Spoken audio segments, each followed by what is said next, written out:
नमस्कार दोस्तों, चलिए जानते हैं झारखंड की राजनीति से लेकर गांव तक की 25 से बड़ी खबरें। लेकिन उससे पहले आप इस चैनल पर नए हैं तो सब्सक्राइब जरूर कर लें। धनबाद में डीसी आदित्य रंजन की अध्यक्षता में हर घर जल योजना को लेकर समीक्षा बैठक हुई। बैठक में ग्राम पंचायतों में कार्यशील नल कनेक्शन और जलापूर्ति से जुड़े आंकड़ों को ग्राम सभा से अनुमोदित कर ई-स्वराज पोर्टल पर अपलोड करने का निर्देश दिया गया। डीसी ने साफ कहा कि आंकड़ों में शुद्धता और पारदर्शिता बेहद जरूरी है।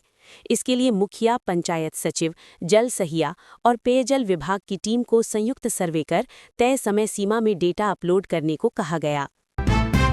धनबाद में डीसी आदित्य रंजन की अध्यक्षता में हर घर जल योजना को लेकर समीक्षा बैठक हुई।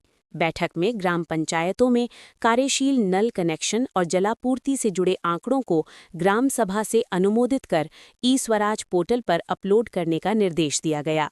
डीसी ने साफ कहा कि आंकड़ों में शुद्धता और पारदर्शिता बेहद जरूरी है।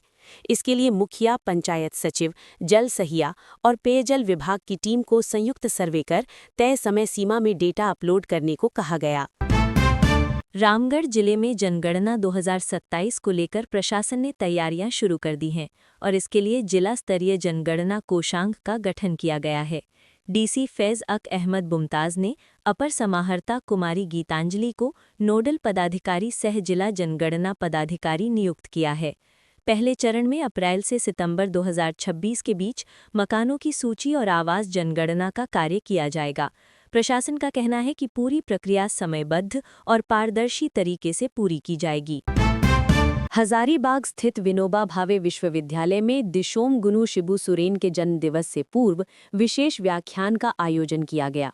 कार्यक्रम में शिक्षा के वर्तमान मुद्दों और नई शिक्षा नीति पर विस्तार से चर्चा हुई।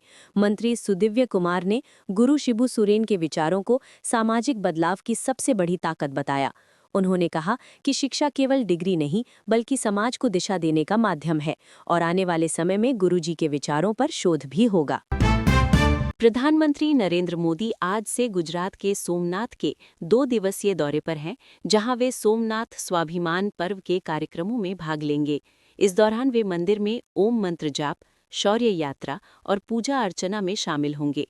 पीएम मोदी ने इसे भारत की आध्यात्मिक चेतना और सांस्कृतिक विरासत का सशक्त प्रतीक बताया है। ये आयोजन ऐतिहासिक सोमनाथ मंदिर के पुनर्निर्माण के 75 वर्ष और आस्था से जुड़े महत्वपूर्ण अवसर से जुड़ा हुआ है। गिरिडीह के बेंगाबाद प्रखंड की मोतीलेदा पंचायत में महिला कृषकों ने संगठित प्रयास से गाजर की खेती कर नई पहचान बनाई है। स्वयं सहायता समूह से जुड़ी महिलाएं 4 से 5 एकड़ भूमि पर वैज्ञानिक और जैविक तरीके से खेती कर रही हैं। प्रशिक्षण के बाद उत्पादन और गुणवत्ता में बड़ा सुधार हुआ है, जिससे अच्छी आमदनी हो रही है।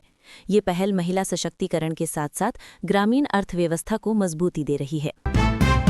रांची सहित पूरे झारखंड में कड़ाके की ठंड से जनजीवन प्रभावित है और कई इलाकों में सड़कों पर सन्नाटा देखा जा रहा है। मैक्लस्कीगंज में तापमान 0 से नीचे दर्ज हुआ, जबकि खूंटी समेत कई जिलों में पारा तेजी से गिरा है। मौसम विभाग ने शीतल लहर को देखते हुए कई जिलों में ऑरेंज और येलो अलर्ट जारी किया है। अगले कुछ दिनों में हल्की बढ़ोतरी के बाद फिर ठंड बढ़ने की संभावना जताई गई है।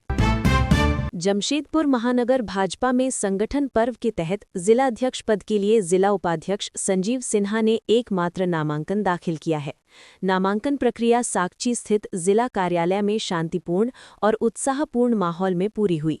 प्रदेश परिषद प्रतिनिधियों के लिए भी कई वरिष्ठ नेताओं ने नामांकन किया है।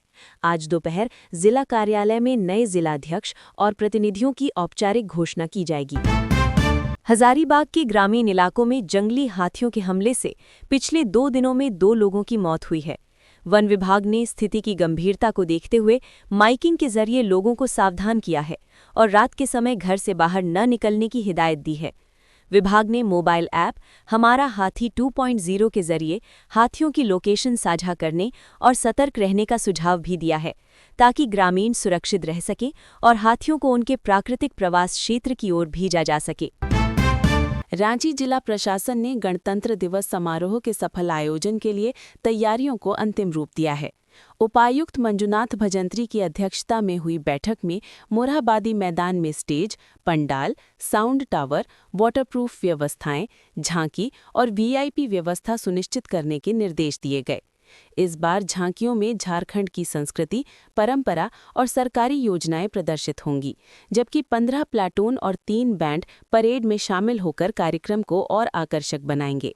रांची वासियों को 26 जनवरी को देशभक्ति और नए झारखंड का संगम देखने को मिलेगा।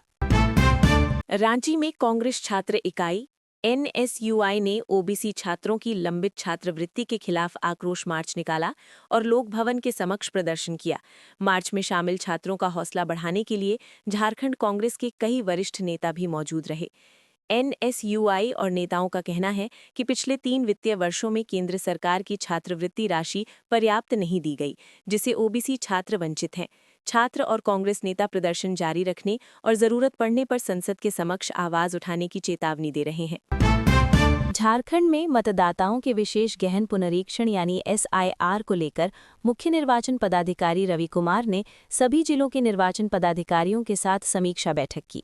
बैठक में मतदाता सूची की मैपिंग, एब्सेंट, शिफ्टेड या डुप्लीकेट रिकॉर्ड का डिजिटलीकरण, BLO प्रशिक्षण और स्टिकर के माध्यम से मतदान केंद्रों की जानकारी जनता तक पहुंचाने पर जोर दिया गया। CEO ने सभी अधिकारियों को सुनिश्चित करने का निर्देश दिया कि कोई भी पात्र मतदाता सूची से छूट न पाए और गहन पुनरीक्षण समय पर और सही तरीके से संपन्न हो। रांची में forum of civil pensioners association के बैनर तले पेंशन अधिनियम में वैलिडेशन, संशोधन और 8वें वेतन को लेकर शहीद चौक पर धरना आयोजित किया गया। प्रदर्शन में रेलवे, बैंक, पोस्टल और BSNL से जुड़े पेंशनर्स ने भाग लिया और कहा कि सरकार संसद में पारित कर्मचारियों विरोधी संशोधन को वापस नहीं लेती तो संघर्ष जारी रहेगा। बैठक में गुवाहाटी में होने वाले 4थे राष्ट्रीय अधिवेशन के प्रतिनिधियों का चयन किया गया और 15 जनवरी को प्रधानमंत्री को ज्ञापन भेजने का निर्णय लिया गया। झारखंड के 10 खिलाड़ियों ने मकाऊ में 14 और 15 जनवरी को होने वाली इंटरनेशनल योगासन चैंपियनशिप 2024 में भारत का गौरव बढ़ाने की तैयारी पूरी कर ली है। ये खिलाड़ी राष्ट्रीय और अंतर्राष्ट्रीय स्तर के अनुभवी हैं और 4 इवेंट्स में हिस्सा लेंगे, जिससे झारखंड और भारत का नाम अंतर्राष्ट्रीय मंच पर चमकने की उम्मीद है। प्रधानमंत्री नरेंद्र मोदी आज से गुजरात के सोमनाथ के 2 दिवसीय दौरे पर हैं, जहां वे सोमनाथ स्वाभिमान पर्व के कार्यक्रमों में भाग लेंगे। इस दौरान वे मंदिर में ओम मंत्र जाप, शौर्य यात्रा और पूजा अर्चना में शामिल होंगे। PM मोदी ने इसे भारत की आध्यात्मिक चेतना और सांस्कृतिक विरासत का सशक्त प्रतीक बताया है। ये आयोजन ऐतिहासिक सोमनाथ मंदिर के पुनर्निर्माण के 75 वर्ष और आस्था से जुड़े महत्वपूर्ण अवसर से जुड़ा हुआ है।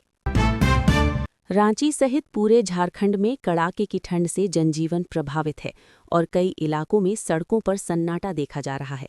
मैक्लस्कीगंज में तापमान 0 से नीचे दर्ज हुआ, जबकि खूंटी समेत कई जिलों में पारा तेजी से गिरा है।